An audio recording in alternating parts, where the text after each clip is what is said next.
Hello प्यारे बच्चों, कैसे हो आप सभी। उम्मीद करती हूँ आप सभी स्वस्थ होंगे। हमने पढ़ा था बेटा अध्याय 12, जिसका नाम था हमें जिन पर गर्व है। तो आज हम पढ़ेंगे इसके प्रश्न उत्तर। सबसे पहले तो बेटा अपने प्रथम पेज को इस तरीके से सुंदर सुंदर तरीके से अध्याय का नाम, अध्याय नंबर यानी कि अध्याय संख्या और अध्याय का नाम सुंदर सुंदर तरीके से लिखें। इसके बाद नोटबुक बनाने का तरीका वही है बेटा, मार्जिन लाइन जरूर लगाएं ताकि आपकी नोटबुक चेक करते समय जो भी आपकी गलतियां हो, त्रुटियां हो, लेखनी संबंधी जो भी त्रुटियां हो उनको यहाँ पर लिख करके दिखाया जा सके। तो आइए हम शुरू करते हैं प्रश्न संख्या 1 से। पाठ में वर्णित बालकों के मन में किस लक्ष्य को प्राप्त करने का संकल्प था। पाठ में जिन जिन बालकों का जिक्र किया गया है उनके बारे में पूछा गया है कि उनके मन में किस लक्ष्य को प्राप्त करने का संकल्प था, वो बच्चे क्या प्राप्त करना चाहते थे। तो उत्तर है भारत को स्वतंत्र कराने का। प्रश्न संख्या 2, 12 अगस्त 1942 को सिवान में कौन सी विशेष घटना घटी। उत्तर है 12 अगस्त 1942 को सिवान के न्यायालय पर तिरंगा फहरा दिया गया। पहले वहां पर अंग्रेजी झंडा फहरा रहा था, लेकिन 12 अगस्त 1942 को अंग्रेजी झंडे को हटा करके तिरंगा फहरा दिया गया था।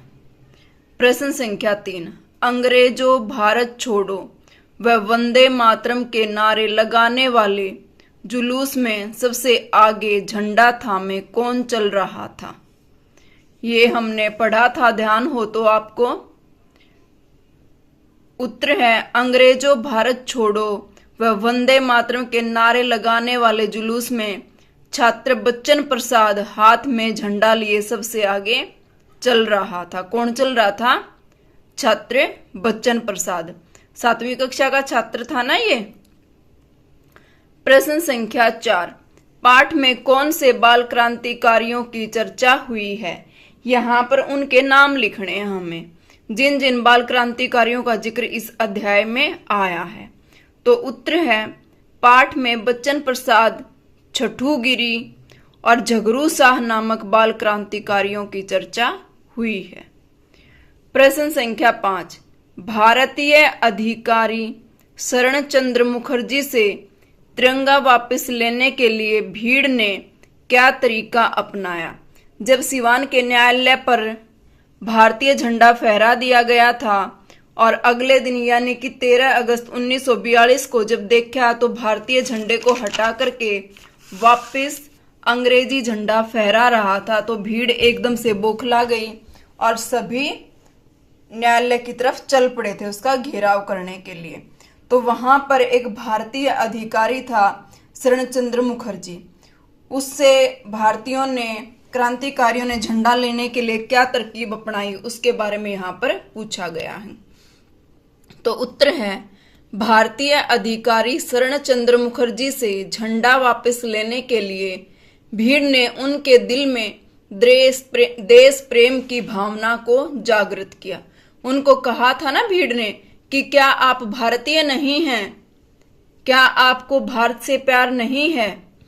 तो उन्होंने कहा था कि अगर मैं झंडा वापस दे दूं तो आप वापस चले जाएंगे। तो भीड़ ने कहा था कि आप हमारा झंडा हमें वापस दे दें, लेकिन ये बताएं क्या आप भारतीय नहीं हैं। तो उनके दिल में जो है देश प्रेम की भावना को जागृत किया था। प्रश्न संख्या 6, Dayanand Anglo vernacular middle school Siwan किस कारण प्रसिद्ध हो गया। उत्तर है बच्चन प्रसाद व अन्य छात्रों की वीरता के कारण Dayanand Anglo vernacular middle school Siwan प्रसिद्ध हो गया, क्योंकि इस अध्याय में जिन भी बालकों का जिक्र हुआ है, बच्चन प्रसाद, छठूगिरी, तो ये तीनों के तीनों बच्चे जो है Dayanand Anglo vernacular middle school के विद्यार्थी थे। इसी कारण ये स्कूल जो है प्रसिद्ध हो गया। प्रश्न संख्या 7, अंग्रेजों की दमन नीति के बावजूद भी क्रांतिकारियों का जोश बढ़ता ही जा रहा था। आपके विचार से ऐसा क्यों था? उत्तर है क्योंकि क्रांतिकारी किसी भी कीमत पर स्वतंत्रता चाहते थे। हमने पढ़ा ना कि अंग्रेज भारतीयों के ऊपर जो भी आजादी की मांग करता उनके ऊपर अत्याचार कर रहे थे और इतना मारते थे कि जब तक वो अधमरे होकर गिर ना जाएं, कभी कभी जान से भी मार देते थे। लेकिन अंग्रेज जितने अत्याचार कर रहे थे, जितने मर्जी अत्याचार किए जा रहे थे, लेकिन फिर भी आजादी चाहने वालों की हिम्मत कम नहीं हो रही थी और उनके मन में एक ही धुन सवार थी कि हमें किसी भी कीमत पर स्वतंत्रता चाहिए। तो बेटा बहुत आसान से प्रश्न है, आप सभी अपनी सुंदर तरीके से नोटबुक बनाएं। प्रश्न पहले बेटा खुद ढूंढने की कोशिश किया करो, फिर अगर कुछ समझ ना आए तो यहाँ से हेल्प ले लो और अब अपने नोटबुक बनाइए। धन्यवाद प्यारे बच्चों।